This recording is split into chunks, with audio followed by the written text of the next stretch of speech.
SER Podcast. Hola, soy Javier Ruiz y esto es Hora 25 de los negocios. Hoy, la factura iraní. ¿Y quién la paga? Aerolíneas, entre otros. Hoy hablamos con Iberia.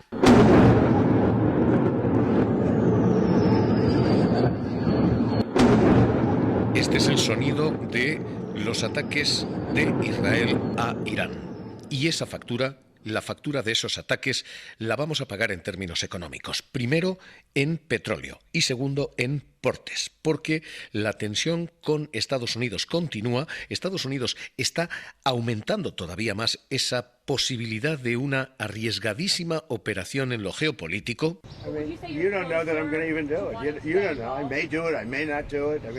Con Donald Trump diciendo quizás bombardee, quizás no, quizás lo haga, quizás no, y la factura la estamos empezando a pagar en términos económicos ya.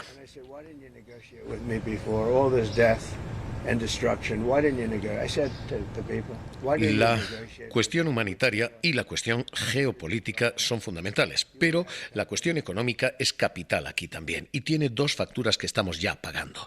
La primera es la del petróleo, porque el petróleo tiene ahora mismo un riesgo de enorme escalada.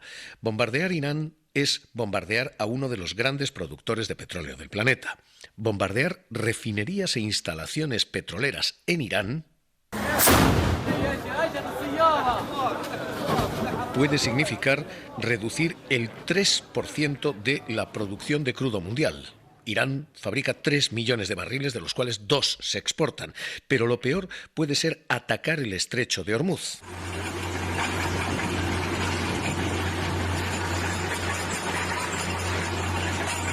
Porque los productores de Oriente Próximo hacen que por allí circule una quinta parte del crudo de todo el planeta. Por allí circulan los combustibles que sirven Irán, Irak, Kuwait, Arabia Saudí y Emiratos Árabes, 21 millones de barriles. Así que ahora mismo esa guerra tiene un primer coste que ya se empieza a notar, un precio del petróleo que ha pasado de estar en torno a los 60 a estar muy holgadamente por encima de los $75 barril. Alejandro Vázquez, ¿qué tal? Muy buenas noches. Buenas noches. ¿Y en qué precios hoy? Pues aquí el precio del barril de Brent, el de referencia en Europa, sigue subiendo y hoy cotiza alrededor de los $79. Para que nos hagamos una idea, desde ayer se ha encarecido $2 y desde que empezó el conflicto lo ha hecho casi un 13%. Pero es que a principios de este mes era casi $20 más barato el barril. Y en Estados Unidos el barril de West Texas, el de referencia allí, no cotizaba en los $75 de ahora desde julio del año pasado. De hecho, esto está dando alas, por ejemplo, a Repsol en bolsa.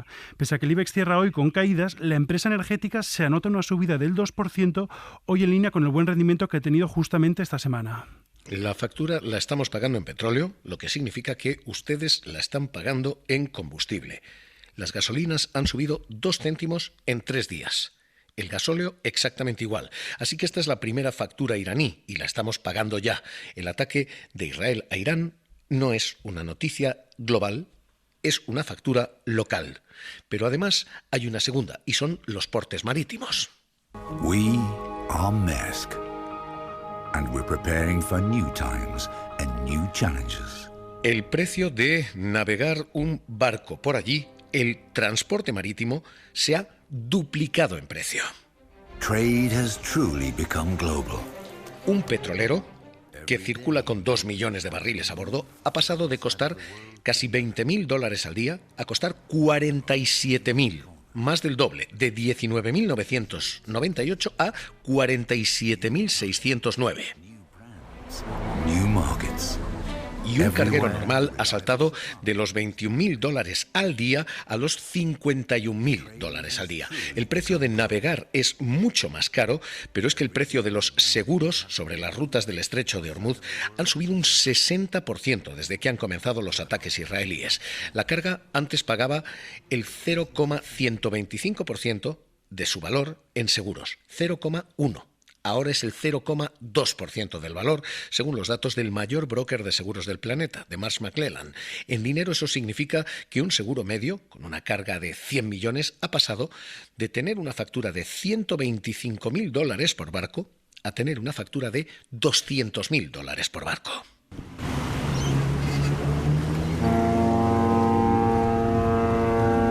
Y no solo es más caro navegar, no solo es más caro asegurar, a todo esto hay que sumar riesgos añadidos. El lunes hubo una colisión entre dos cargueros en el estrecho de Ormuz. Todavía no se conocen las causas, pero esos riesgos añadidos son cosas como interferencias electrónicas en los sistemas de navegación, que es exactamente lo que han reportado los dos cargueros que chocaron. Así que hay cuestión de costes, hay cuestión de seguridad y una factura que sigue escalando porque Irán amenaza.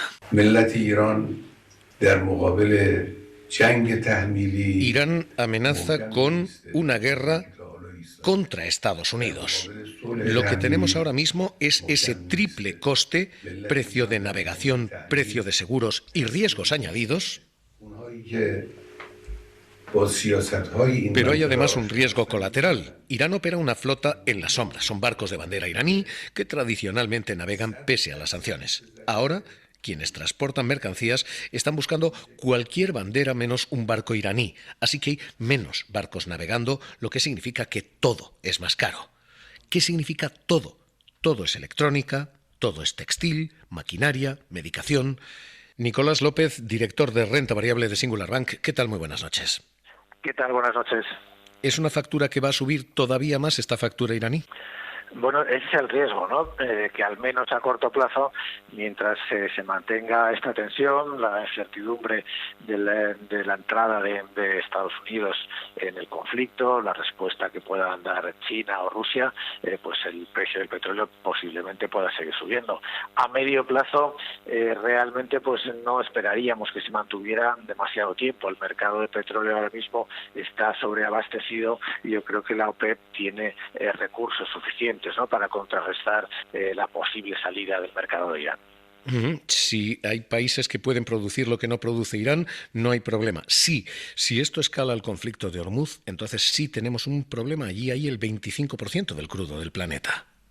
Bueno, efectivamente, ¿no? Por ahí pasa cerca del 25% del petróleo y eso, al menos hasta que pudiera ajustarse y buscarse otras vías o otras zonas de producción, pues posiblemente prolongaría, ¿no?, este estado de precios del petróleo alto.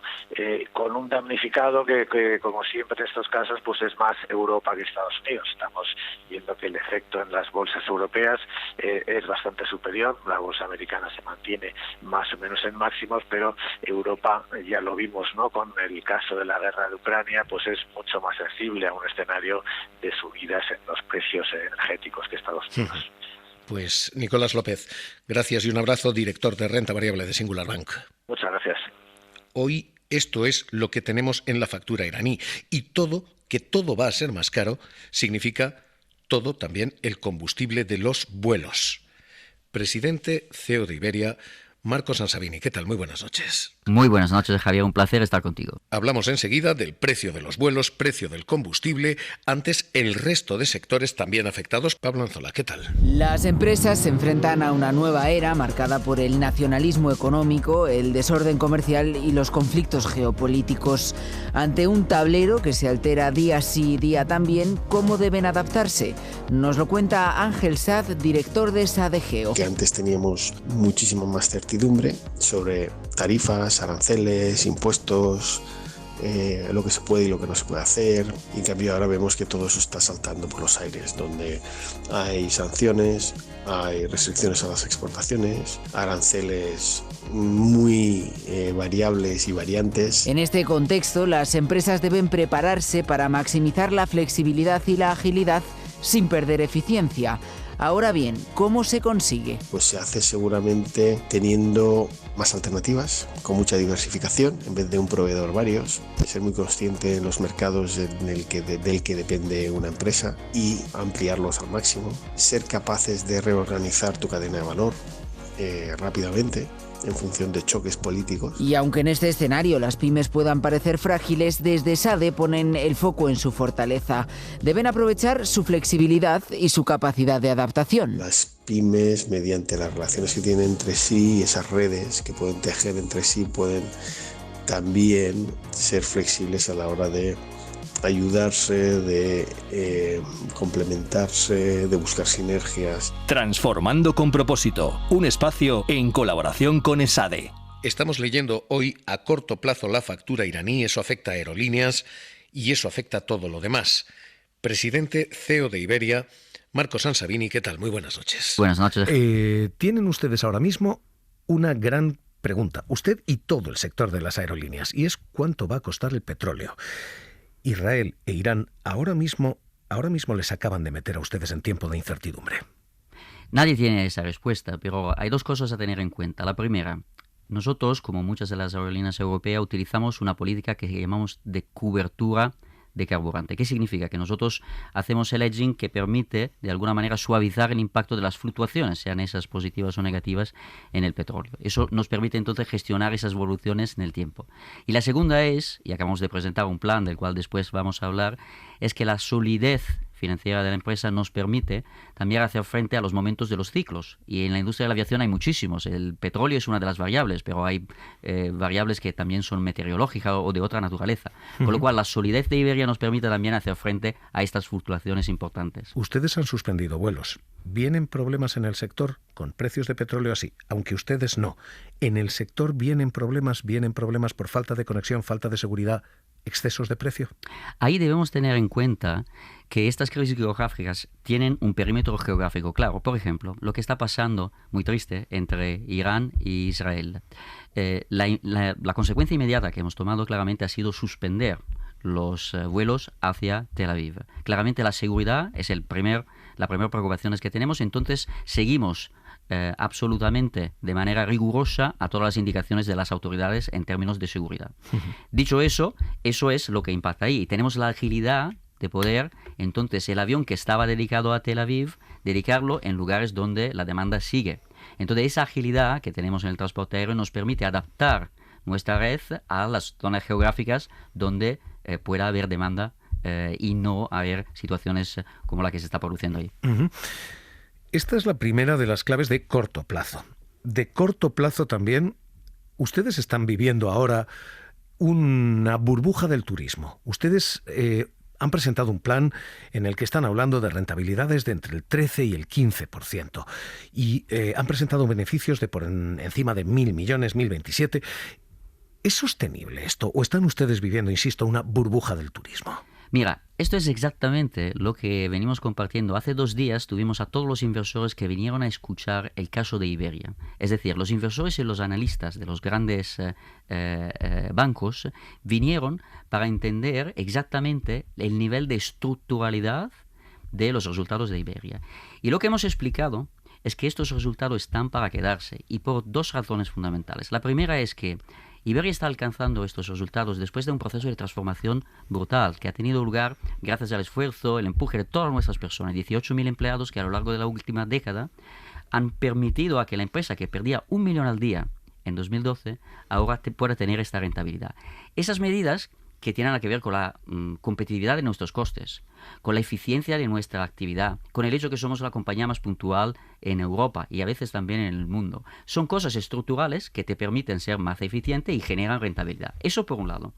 Pero el segundo elemento que es estructural es que Madrid está viviendo un proceso de evolución que hace, por ejemplo, que haya muchísimas personas de Latinoamérica que trasladan su residencia en Madrid, o que haya negocios que se van a mover y sientan sus bases en Madrid. Estos elementos son estructurales y no tienen nada que ver con el turismo.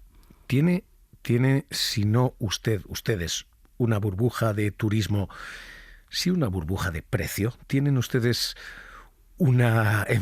viaje de venganza? Porque esto es lo que hemos vivido después del COVID y el estar dispuestos a pagar cualquier precio. ¿Y esto se agota? Entonces, yo creo que siempre los precios tienen una relación entre el equilibrio entre demanda y oferta. ¿Qué significa? Que en los momentos en los cuales hay más demanda que oferta se produce una subida de los precios. Y normalmente el elemento de corrección de esta subida de precio es que gradualmente la oferta se adecua y sube la oferta. Lo que se ha producido post-COVID es que de repente todo el mundo, como tú bien dices, ha querido volver a viajar, a tener experiencias, pero la industria en general no ha sido capaz de adecuar su nivel de actividad al nivel de la demanda. Y eso ha creado una tensión en los precios. Sí, lo ha creado. Y eso se va paulatinamente a corregir a medida que las empresas sean capaces de recuperar la actividad. Hay empresas como nosotros que han podido hacerlo gracias también al hecho, lo estábamos comentando antes, que hemos podido aprovechar del instrumento del ERTE, que es un instrumento de regulación de empleo temporal, que nos ha permitido no prescindir de nadie a lo largo del COVID, y así que cuando las restricciones se han levantado hemos podido recuperar muy rápidamente nuestra actividad. Pero no todos han podido hacerlo y eso ha generado sí una tensión en los precios. Pero creo, como siempre ha sido en los ciclos de la industria, que paulatinamente la industria va a adaptar su oferta a la demanda. Ustedes anuncian hoy un plan de aquí a 2030 en el que plantean 6.000 millones de inversión. Con renovación de aviones, dicen ustedes, y con una flota de largo radio que anuncian pretenden pasar de 45 a 70 vuelos. ¿Para dónde y para qué? Quiero decir, ¿esto es turismo o esto es otra cosa? Eso tiene que ver con algo más profundo, que es Madrid tiene toda la legitimidad para ser un hub de verdad entre los hubs líderes en Europa. Y no lo es todavía. Hay un potencial todavía de desarrollo de Madrid que tiene que ver con el hecho que hay mucho tráfico entre Europa y otros lugares del mundo, como Latinoamérica o América del Norte, que se puede también vehicular a través de Madrid. Y simplemente no hay un operador que tenga un tamaño para construir un hub que esté a la altura de los de París y Frankfurt. Nosotros ahora, gracias al hecho que hemos conseguido estos resultados tan sólidos, podemos apostar e invertir en esa inversión que tú decías, que es sin precedentes en el caso de Iberia, 6.000 millones, y es simplemente para adecuar nuestro nivel de actividad al potencial que hay en el mercado. Y es un potencial principalmente en el mercado entre Latinoamérica y Europa. Residentes aquí, no turistas. De todos hay 3 segmentos fundamentales. Hay el segmento del turismo, hay el segmento de negocio y entonces de actividades de emprendedores, y también hay el segmento de las personas que trasladan su residencia. Entonces hay el tráfico que llamamos de Visit Friends and Families. So, la componente, la mezcla de todos esos elementos, y como decía, hay un elemento en Madrid que refuerza esos flujos y estos tráficos, hace que ese potencial exista para que podamos alcanzar un desarrollo de 45 a 70 aviones de largo radio. Madrid, no Barcelona.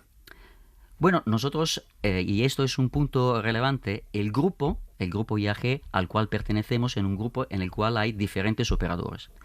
Iberia, y el grupo Iberia es el operador dedicado al hub de Madrid, para liderar el hub de Madrid. De la misma manera, el grupo lidera 4 hubs, lo de Madrid, lo de Londres, con British Airways, lo de Dublín, con Aer Lingus, y lo de Barcelona, con 2 operadores que son Vueling y Level. Y de hecho, la recién anunciada ampliación del aeropuerto es una oportunidad para que la combinación de los dos pueda crecer y desarrollarse y consolidar el liderazgo de IAG en Barcelona.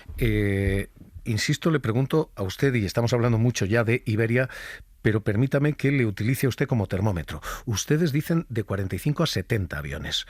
Todo eso es Airbus. Todo eso es fabricación europea. ¿No tienen presiones para comprar a Trump, para comprar a Boeing? Absolutamente, somos una empresa cotizada independiente, entonces nuestras decisiones solo responden al interés que tenemos, que es maximizar el interés de nuestros accionistas, nuestros empleados, nuestros clientes. Con lo cual, afortunadamente, es una decisión totalmente autónoma. Y le digo más. ¿No les puede penalizar en Estados Unidos? Al revés, el tema es, una de las claves de nuestra eficiencia es tener una flota absolutamente simple. ¿Por qué? ¿Qué pasa? Si tú tienes, por ejemplo, 330, aviones Airbus 330, y compras 350, como hemos hecho, eso te permite una comunalidad de flota que permite que para tus pilotos, por ejemplo, tú puedas tener una habilitación que valga para ambas flotas. Esto te permite, otra vez, eficiencia, productividad y entonces competitividad en los costes. Hemos visto sector, digo, turismo, burbujas y burbuja de precio o no. Hemos visto compañía, me dice usted, y pilotos. Ustedes han sido una compañía que a lo largo de los años han tenido 20 huelgas, la última reciente. Ustedes anuncian ahora esto de compartir beneficios con nuestra plantilla. ¿Qué significa eso exactamente? Porque ustedes han tenido que frenar la expansión de la filial Express precisamente por conflictos con la plantilla. ¿Qué significa esto? ¿Qué clima viene? ¿Están ustedes anunciando qué y comprando qué? ¿La paz social, la paz laboral?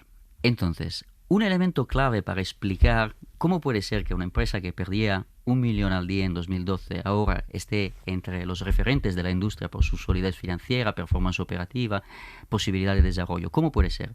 Esto solo puede ser cuando tú tienes todas las personas que están alineadas y queriendo que Iberia salga y triunfe, y el alineamiento de los representantes sociales. Se han alcanzado a lo largo de estos 10 años acuerdos que han permitido este desarrollo. Y ahora, recién, como tú bien decías, se ha alcanzado un acuerdo adicional, que es el acuerdo que hemos alcanzado con nuestros pilotos y también más recién con nuestras tripulantes de vuelo, que permite compartir los beneficios. ¿En qué consiste? Que las evoluciones del sueldo fijo y variable de nuestras personas está conectado con los resultados de la empresa. A mejores resultados, mejor subida del sueldo, mejor reconocimiento variable, y no solo de la rentabilidad, sino también de la productividad, de la puntualidad y de la experiencia del cliente. Es decir, que tenemos un total alineamiento con todas nuestras personas para conseguir el máximo de los resultados en la empresa y permitir que las personas los empleados puedan beneficiarse de eso. De hecho, añado, Javier, solo una cosa. Hemos introducido también la posibilidad a los empleados de comprar acciones. Y más de 1.000 empleados de Iberia ahora son accionistas de IAG. Eso también es un símbolo de cómo hay un fuerte sentido de pertenencia, alineamiento entre los objetivos generales e individuales. Tienen una última cuestión. Todo este historial, dice usted, esta hoja de servicios de éxitos. A ustedes les ha descarrilado la operación de Air Europa. ¿Va a haber otras compras? ¿Están ustedes pensando en otras aerolíneas? Entonces, aquí debemos separar los planes de Iberia con los planes de IAG. La compra, entonces, la posibilidad de comprar Air Europa era un plan que estaba directamente conectado con Iberia, porque tenía que ver con una de nuestras prioridades estratégicas, que hacer de Madrid un hub líder a nivel europeo. La compra de Air Europa lo habría permitido, todo de una vez, a través de un crecimiento inorgánico. Ahora estamos consiguiendo y persiguiendo el mismo objetivo a través del crecimiento orgánico y las alianzas. Es decir, la ambición sigue la misma, simplemente la conseguimos a través de un rumbo diferente. Pero ¿No con compras? No. ¿O esas compras no se descartan? Es decir, no con compras. Es decir, solo hay un operador en Madrid que habría podido ayudar a crear un hub líder en Madrid con Iberia, que era la compra de Europa. No hay otras que se puedan plantear. Otra cosa es el grupo, que tiene vocación de consolidación, pueda valorar otras operaciones. Pero eso pertenece al grupo y el grupo valorará. Pero son todas operaciones que son complementarias al desarrollo de Iberia y no lo influyen. Me queda una última cuestión, que es la que preguntamos a todos. Siempre hacemos la misma lectura, que es sector primero, compañía después, acción. Con dividendos, ustedes los han anunciado hoy, y ¿con qué perspectiva? Ustedes tenían la acción en 5, ha caído bastante, pero la tienen en 4 ahora mismo. ¿Dónde ven ustedes esto? Bueno, yo te digo, justo al presentar el plan de vuelo 2030, lo que hemos hecho es esa sesión que por primera vez tiene lugar en España para explicar a todos los inversores el potencial de Iberia en el marco de IAG. Como sabes, IAG es una empresa cotizada, no es Iberia que es cotizada, es el grupo IAG. Con lo cual, estamos convencidos que hay un potencial superior y acabamos de compartirlo a través del plan de vuelo 2030. Entonces, seguro que estamos convencidos que hay un potencial más allá de la situación actual. Marco Sansavini, presidente y CEO de Iberia, un placer tenerle aquí en Hora 25 de los Negocios. Gracias por venir con nosotros aquí a la SER. Muchísimas gracias, Javier, un placer.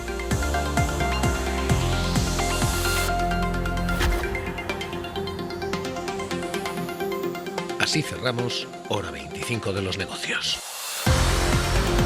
Para no perderte ningún episodio, síguenos en la aplicación o la web de la SER, Podium Podcast o tu plataforma de audio favorita.